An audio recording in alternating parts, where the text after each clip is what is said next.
it's long been my feeling that Education Secretary Betsy Devos is a misunderstood individual. Most people think she's a bad Secretary of Education, that she is ill-informed on the topics, and that she is generally all around mediocre to poor at her job. Our next guest will clear the air. I believe you will agree after this discussion that she's not bad. She's actually god-awful. But we'll learn more about that from Jason Linkins. Jason is the author with Philip Lewis of a new book about Ms. DeVos entitled Schoolhouse Wreck: The Betsy DeVos Story, published by our friends at Strong Arm Press.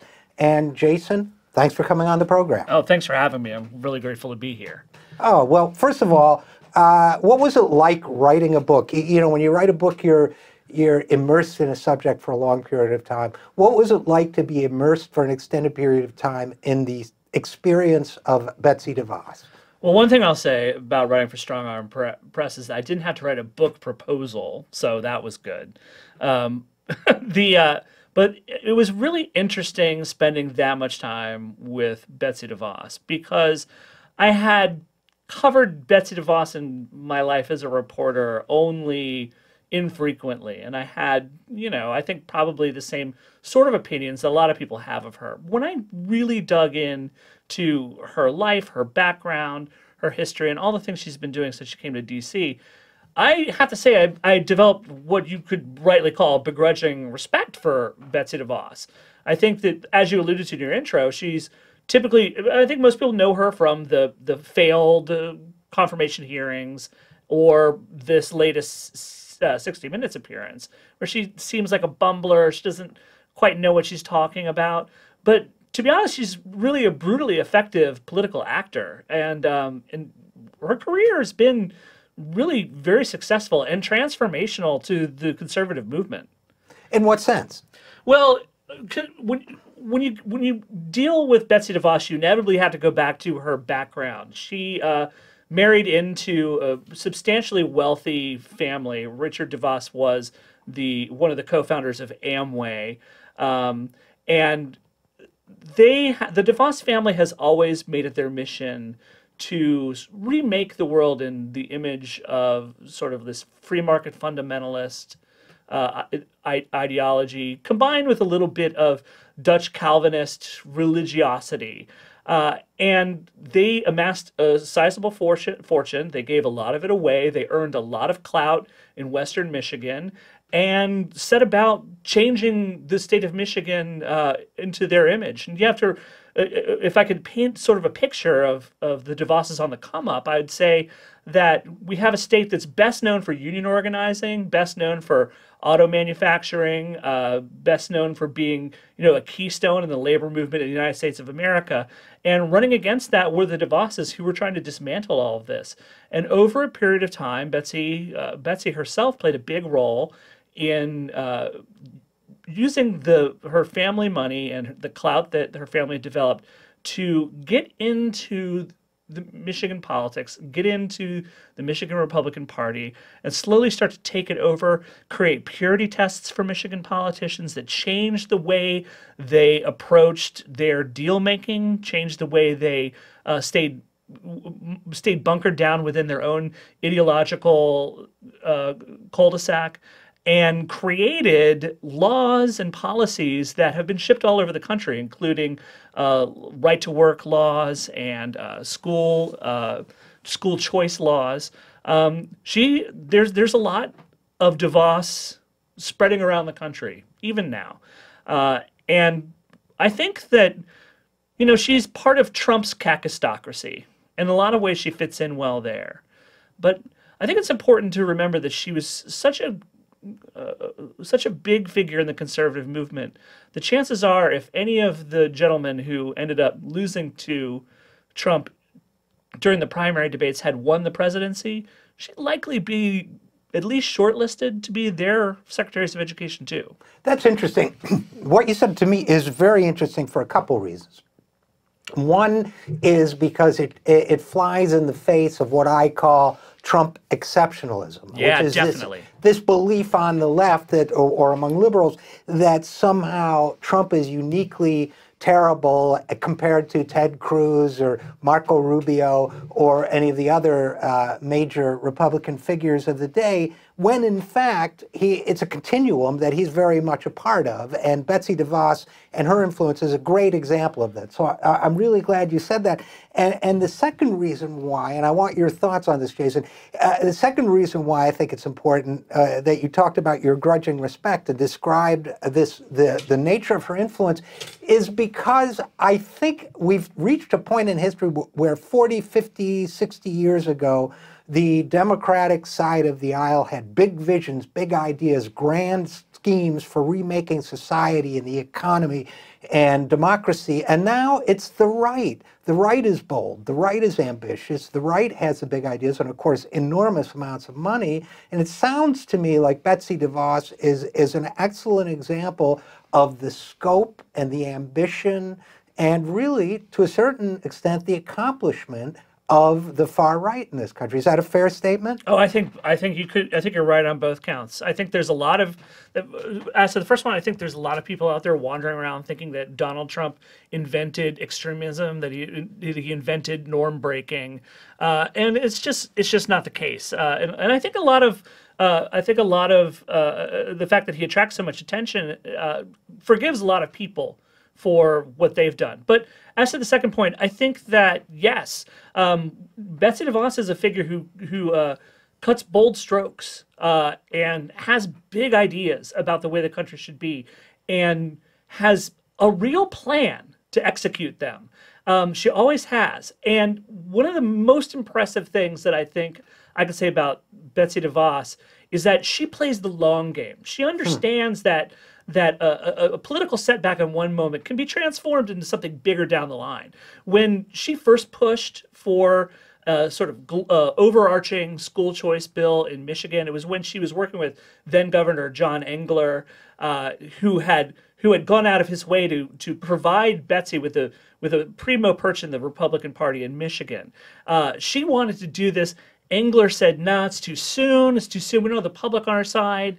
But she pushed for an amendment anyway. It failed. The amendment failed, went down. It was a big embarrassment to the Engler administration and supposedly to DeVos.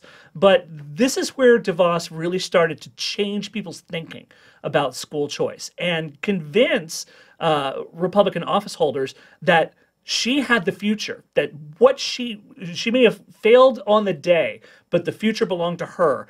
And she convinced stakeholders and lawmakers in Michigan that she was right. And by the time it got to the point where she had money to give, money to pass around, to secure people's reelections and their place in the Republican Party, it became harder for organizations like the American Federation for Teachers, who at the time in Michigan had been a bipartisan organization, to continue to work with Republicans. Republicans would tell the AFT, could you not endorse us? If you come out and you say you support us, it's going to be real toxic with Betsy, and I need her money. And so that changed the game in Michigan.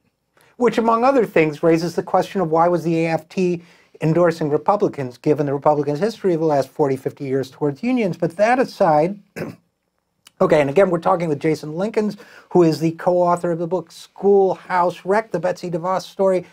Okay, so Betsy was smart, she was well-organized, she was methodical, and she had big ideas, and she was willing to lose to win. Yeah. In other words, she knew strategically how to lose to win and not to take no for an answer. Yeah. That when something went down. So what happened then? So she's got Michigan pretty much wrapped up in a sense. She's taken this traditionally Democratic state, has a Republican governor, has adopted ideas on school choice. And by the way, the phrase school choice is another victory for Betsy DeVos. The fact that we don't call, the fact that it's presented, well, who's against choice, right? Yeah. Another example of the liberal or the Democratic side of the House being outplayed before you even begin the debate by setting the term. So, and then what happens? Well, I mean, by the time she transformed Michigan into the state it is now, and I'll remind people, it's a right-to-work state now. It is a school where they have charter schools, some of the most laissez-faire charter school system in the country. And by the way, some of the lowest performing charters in the country too, which is a thing that has kept her at a distance from other school reformers of the same ilk. But her ideas gained a lot of currency, and I think there's always been kind of an infrastructure on the right to take their ideas and disseminate them into all the nooks and crannies of our political system. And I think that by the time this election was rolling around, Betsy Devos was gaining a lot of primacy in the Republican movement, and I think that she stood to be rewarded. It was Trump who came along and rewarded her with a post at the Department of Ed. But I think that she had gotten to the point where she was poised to be a transformational figure on the right. And I think that by and large, since she's come to DC, she's done those things. And one of the more interesting parts of it is I think everyone has this kind of fear of Betsy DeVos that she's going to play a hand in changing your municipal school system or your municipal school curriculum, and she's going to get down at this granular level. And while she does have avenues into those things, they're not particularly. It's not particularly the kind of way she can manifest her power, but she has rescinded a lot of protections for vulnerable populations that the Department of Education typically tries to protect, and she's really boosted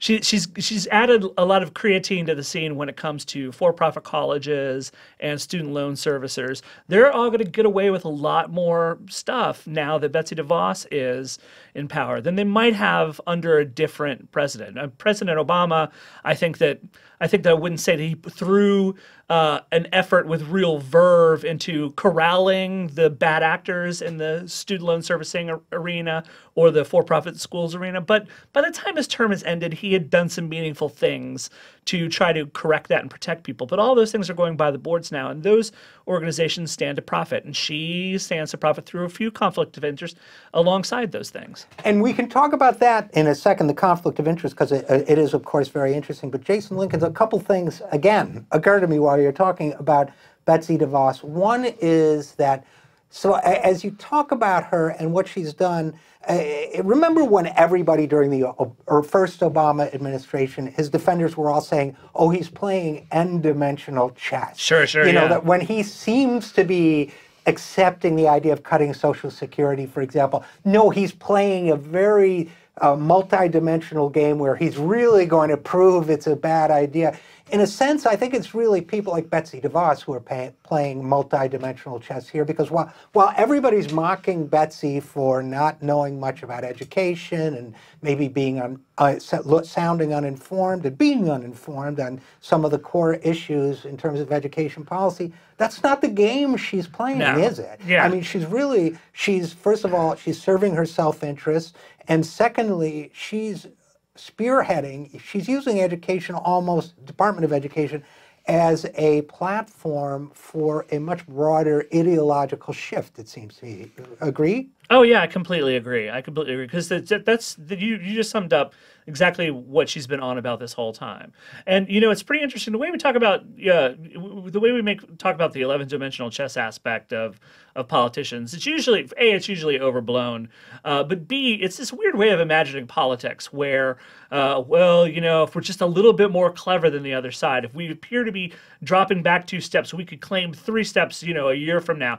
Betsy DeVos, you know, like I said, she plays the long game, and she's been successful at turning the occasional setback into a victory, but she's driven. She has a goal, and she's boring at it like a drill the entire time. The only thing that matters is how deep the obstacle she has to penetrate to get there. And she's very, very single-minded about it. She's got a purpose, and she's driven to that purpose. Yeah, it's like those wrestlers in, you know, the wrestling matches where the guy's like trying to do the right holds to beat his opponent, the heel, and then the heel like grabs a chair and hits him over the head. I feel like these guys are the heels hitting everybody over the head with a chair and winning. Which is my roundabout way of saying, sounds like Betsy DeVos, although she appears fumbling and inept on 60 Minutes and so on, is a fighter. A big fighter. You know what I really want to make clear about her place in the Trump universe is that you know we talked about Trump as an influential person on the right, the kind of way he's driven up part of the base. and his talent for going on TV, manifesting those reality show gifts. Trump isn't without some political gifts, but he lacks a political core. He doesn't have this set of core ideas that drive him to purpose. Betsy DeVos does. Maybe there's other people in Trump's cabinet who are more like Trump, but DeVos is not. She has a set of core beliefs that drive her on every day. And that makes her a really unique figure in this Trump pantheon. And it means that a lot of the things that she does could have staying power. Sure, we could have a Democratic administration in the future. They could be very more aggressive in rolling back some of these things. But Betsy DeVos is going to leave the Trump administration at some point down the line with the imprimatur of having been the Secretary of Education. And that's when you have to watch and see her go back into the arena of what are our public schools teaching? Can we change curriculum? Can we drive people out of the public school system? Can we drive them into privatized schools, or more importantly, Christian schools that earn taxpayer dollars? She's going to come away from the Trump administration probably largely untainted by the weird scandals that Trump is always getting into, and having impressed a lot of people on her side of the aisle about her abilities. And she'll have even more money, probably, because of her actions at education than she had coming in, which means even more ability to buy influence to promote her own ideas. I think in international aid circles that's called sustainability. Oh, yeah. So unfortunately, we're going to have to leave it there, but great idea for a book, and great talking to you about it. Jason Linkins, co-author of the book Schoolhouse Wreck, the Betsy DeVos story on Strong Arm Press. Thanks for joining us. Yeah, thanks for having me.